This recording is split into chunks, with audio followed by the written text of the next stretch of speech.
नमस्कार मित्रों, मैं हूं अवधेश कुमार। मित्रों, यद्यपि हमारे देश में मुसलमानों का एक वर्ग तबलीगी जमात के पक्ष में खड़ा है, किंतु संपूर्ण देश में तबलीगी जमात और उनके प्रमुख मौलाना मोहम्मद साद कांधलवी के खिलाफ वातावरण बना हुआ है।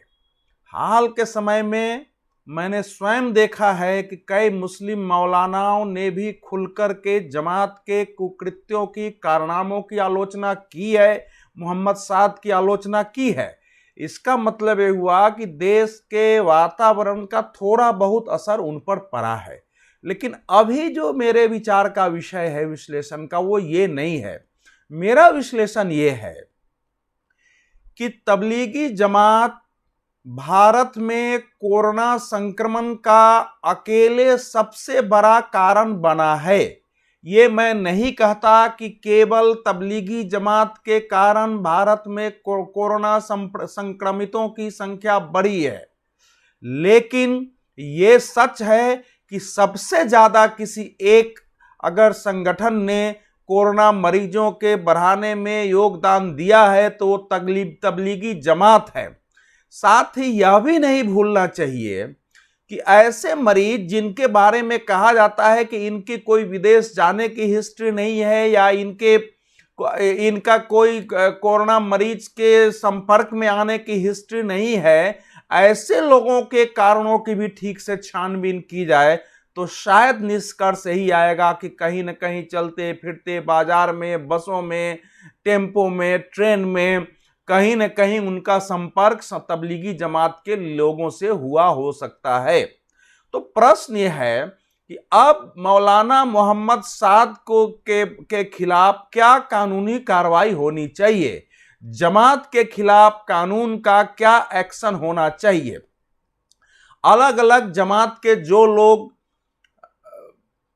गलत करते यानी भागते हुए, छिपते हुए, स्वयं न आने का जुर्म करते हुए, सामने न आने का, डॉक्टर के पास न जाने का, डॉक्टर के पहुंचने पर उनके साथ दुर्व्यवहार करने का, महिला स्वास्थ्य कर्मियों के साथ दुर्व्यवहार करने का, थूकने का, ये सारे जिनने अपकर्म किए हैं उनके खिलाफ मुकदमे दायर हुए हैं। उत्तर प्रदेश सरकार ने ऐसे लोगों के लिए रासुका लगाने की घोषणा कर दी और रासुका लग रहा है। मध्य प्रदेश सरकार ने कुछ ऐसे लोगों के खिलाफ रासुका लगाए हैं और जमात के भड़काने पर जो लोग स्वास्थ्य कर्मियों के खिलाफ पत्थरबाजी कर रहे हैं उनके खिलाफ भी कार्रवाई हो रही है।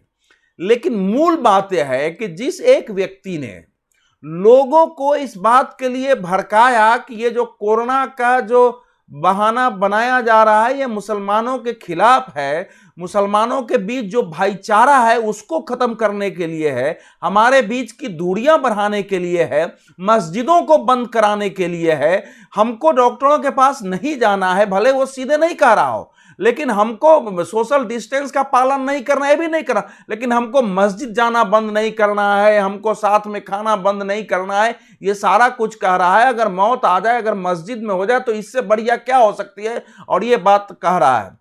तो जैसा हम सब जानते हैं कि दिल्ली पुलिस ने मौलाना साद और उनके कुछ साथियों के खिलाफ एफआईआर दर्ज किया है। उसमें कई मामले हैं जो कि जिसमें एक महामारी अधिनियम के तहत मामले हैं, आपराधिक षड्यंत्र 120 के तहत मामले हैं, लोगों को उकसाने का भी मामला है, और बाद में दिल्ली पुलिस की क्राइम ब्रांच ने जो जांच हाथ में लेने के बाद उसमें गैर इरादतन हत्या 304 का मामला भी जोड़ दिया है। तो ये मामले अगर साबित होते हैं तो मोहम्मद साद को 10 वर्ष से लेकर आजीवन कारावास की सजा हो सकती है।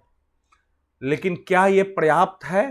क्या इसको साबित किया जा सकता है गैर इरादतन हत्या? अब ये आगे न्यायालय में पता चलेगा।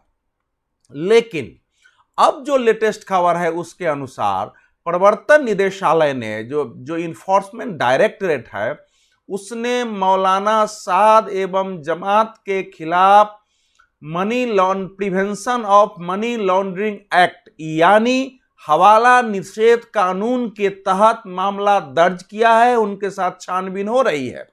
जानकारी ये मिली है कि जिस समय तबलीगी जमात का कार्यक्रम निजामुद्दीन मरकज में होने वाला था, उस बीच जमात के बैंक अकाउंट में विदेशों से भारी रकम आई थी। जब किसी संस्था के या व्यक्ति के विदेश से भारी रकम आते हैं तो बैंक स्वयं अलर्ट हो जाता है और उस संस्था से जानकारी लेने की कोशिश करता है, लेता है। तो उस नाते निजामुद्दीन का जो बैंक है, उस बैंक ने मोहम्मद साद के चार्टर्ड अकाउंटेंट्स को बुला करके उनसे जानकारी चाहिए। कहा कि साद साहब स्वयं भी आ करके बता दें, अच्छा रहेगा, इसलिए आप दोनों लोग किसी दूसरे दिन आइए।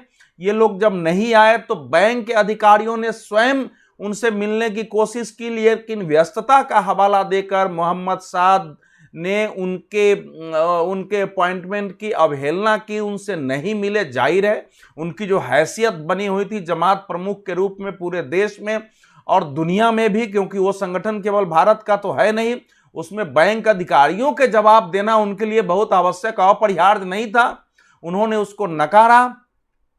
अब ये जानकारी पुलिस के पास पहुंची तो पुलिस ने भी उनका पहले, आप जैसे हमने पहले भी बात की थी कि पुलिस ने मौलाना साद से 26 सवाल पूछे थे, जिसके बारे में जब कोई जवाब नहीं आया तो दोबारा उनके पास सवाल भेजे गए।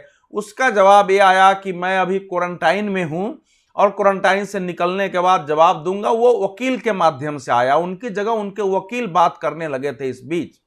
तो क्वारंटाइन का भी पीरियड मान लीजिए अगर 27 से 28 से वो गए थे, वो खत्म हो चुका। इसके बावजूद पुलिस को जवाब नहीं मिला, प्रवर्तन निदेशालय ने मुकदमा दर्ज कर लिया। अब इन दोनों मुकदमों को साथ मिला के आपको देखना पड़ेगा, क्योंकि उनको क्राइम ब्रांच को भी अपनी संस्था, उसका रजिस्ट्रेशन, उसकी क्रियाविधि, उसमें शामिल होने वाले लोग, विदेशों में उनका संपर्क, विदेश से कितने लोग कब आते हैं जाते हैं, उनकी गतिविधियां क्या होती हैं, आपके आय का स्रोत क्या है, कहां से आता है, आप इनकम टैक्स रिटर्न दाखिल करते हैं नहीं करते हैं, उसमें क्या आपने आय व्यय का ब्यौरा दिया है, ये सारी जानकारियां, उनके निजी, मोहम्मद साद के निजी संपत्तियों की जानकारियां, उनके आय का स्रोत, उस संपत्ति के खरीदने के स्रोत जो देश विदेश में है, वो सब जानकारियां मांगी और ये जानकारियां प्रवर्तन निदेशालय भी मांगेंगी। ये संभव है कि प्रवर्तन निदेशालय को अगर पुष्ट जानकारी नहीं मिली तो वो कुछ संपत्तियों को अटैच भी कर सकता है। और ये पता चल रहा है कि मोहम्मद साद जो है बहुत संपत्तिवान है, दिल्ली में उनकी संपत्ति है, शामली में उनकी संपत्ति है, कहा जा रहा है कि विदेश में भी है, मालूम नहीं, अब उसके बारे में निश्चित पता किसी को नहीं है। लेकिन यह है कि शानो शौकत की जिंदगी वो और उनका परिवार जीता है। उत्तर प्रदेश में उनके 4 रिश्तेदारों पर मुकदमे हुए हैं जो जमात से जुड़े हैं और चारों मौलाना हैं। तो इस तरह से मोहम्मद साद पर कानूनी शिकंजा तो घिर रहा है। अब वो जल्दी चाहे भी तो इससे वंचित नहीं हो सकते हैं। अब मुसलमानों के जो वर्ग जमात के पक्ष में खड़ा होते हैं, जिनका जमात से कोई लेना देना नहीं है, और जमात के विरोध को जो मुस्लिम विरोध बताते हैं, वो उनको ये बताना पड़ेगा कि आखिर कोई संस्था चलती है तो उसमें कोई ट्रांसपेरेंसी, पारदर्शिता चाहिए कि नहीं चाहिए। क्या किसी देश में टूरिज्म के टूरिस्ट का वीजा लेकर के धर्म प्रचार और धर्म परिवर्तन का काम हो सकता है? अगर हो सकता है तो फिर वीजा में मिशनरी वीजा का प्रावधान क्यों किया गया? ये जाहिर है एक कानून का उल्लंघन है। इसके आधार पर संगठन के खिलाफ कार्रवाई हो सकती है। आप जानते ही हैं 900 से ज्यादा लोगों को ब्लैक लिस्टेड किया जा चुका है। उनको भारत का कभी वीजा नहीं मिलेगा। उनमें जो संक्रमित हैं उनको इलाज के बाद अरेस्ट किया जाएगा, उनके खिलाफ भी कार्रवाई हो रही है। जमात के दूसरे लोगों पर कार्रवाई हो रही है, तो मोहम्मद साद पर भी कार्रवाई होनी निश्चित है, शुरुआत हो ही गई है। लेकिन कई ओर से यह मांग हो रही है कि जब पत्थरबाजी करने वालों के खिलाफ एनएसए, नेशनल सिक्योरिटी एक्ट, राष्ट्रीय सुरक्षा कानून लागू हो सकता है, तो मौलाना मोहम्मद साद कांधलवी के खिलाफ क्यों नहीं लागू होना चाहिए? प्रश्न वाजिब है। एक बार राष्ट्रीय सुरक्षा कानून के तहत किसी की गिरफ्तारी हो जाए तो वो जाहिर है वो तो जमानत के लिए भी एक निश्चित समय तक अपील नहीं कर सकता है। लेकिन मेरा मानना है कि एनएसए भी यहां पर्याप्त नहीं है। ये समझना चाहिए कि तबलीगी जमात केवल भारत तक सीमित संगठन नहीं है, दुनिया के अनेक देशों में उसकी शाखाएं हैं। वो बताते हैं कि 15 से 20 करोड़ उनके सदस्य हैं पूरी दुनिया में फैले हुए। वो अल्लाह के जो संदेश हैं वो जनता वो मुसलमानों तक ठीक से पहुंचाना उनका काम है। और जो हम लोगों ने समझा है कि एक मुसलमान को सच्चा मुसलमान कैसे बनाया जाए, ये काम करती है। और इसी में वो मजहबी कट्टरता का बीज वृक्ष डालते हैं। तो ये संगठन बहुत जहरीले का वातावरण बनाए हुए, उस जहरीले वातावरण का परिणाम है कि जगह जगह जो डॉक्टर, जो स्वास्थ्यकर्मी ये पता चलने पर कि यहाँ संक्रमित हो सकते हैं लोग, वहां जाते हैं उनको बचाने के लिए। अगर किसी पर संदेह है तो उनका टेस्ट हो जाए, उनको लाके क्वारंटाइन किया जाए। तो जो व्यक्ति हमारा जान बचाने आ रहा है उस पर ईंट पत्थर डंडों से हमला करना, उसको घायल कर देना, उसको भगा देना, ये मानसिकता तो जहर से ही पैदा होती है, कट्टर मजहबी मानसिकता। तो इस प्रकार का वातावरण बनाने वाला जो व्यक्ति, जिस संगठन का प्रमुख व्यक्ति है, उसके लिए तो नए सिरे से सोचना पड़ेगा कि धारा क्या लगाई जाए। जाकिर नाइक पर शुरू में जब कार्रवाई हुई थी तो उनके कुछ भाषण आए थे जिसमें सांप्रदायिक बातें थी, जिसमें दूसरे मजहबों के खिलाफ बात थी, खासकर हिंदू धर्म के खिलाफ जहर उगला गया था। तो वो मुकदमा हुआ। फिर धीरे धीरे जब जांच की महाराष्ट्र पुलिस ने, तब पता चला कि तो व्यापक जाल है इनका, इनकी प्रेरणा से आतंकवादी बन रहे हैं। कश्मीर में बुरहान वानी ने कहा कि जाकिर नाइक जो बोलता है वही सच्चा इस्लाम है और जाकिर नाइक हमारी प्रेरणा है। जब 5 वर्ष पहले बांग्लादेश के ढाका के में जब आतंकवादी हमला हुआ था तो उस समय वहां जो आतंकवादी पकड़े गए, कहा आईसीस कहे, उन्होंने कहा कि हम जाकिर नाइक के विचारों से प्रभावित हुए हैं। धीरे धीरे पता चला उनका टेलीविजन चलता है, 80 देशों में वो टीवी देखा जाता है जो पीस टीवी थी। फिर धीरे धीरे उनकी संपत्ति की जांच हो और तब जाके उनको एनआईए को मामला सौंपा गया, अनलॉफुल एक्टिविटी प्रिवेंशन एक्ट जिसको बोलते हैं, कि गैर कानूनी गतिविधियां निरोधक अधिनियम, जो कि आतंकवाद विरोधी कानून है।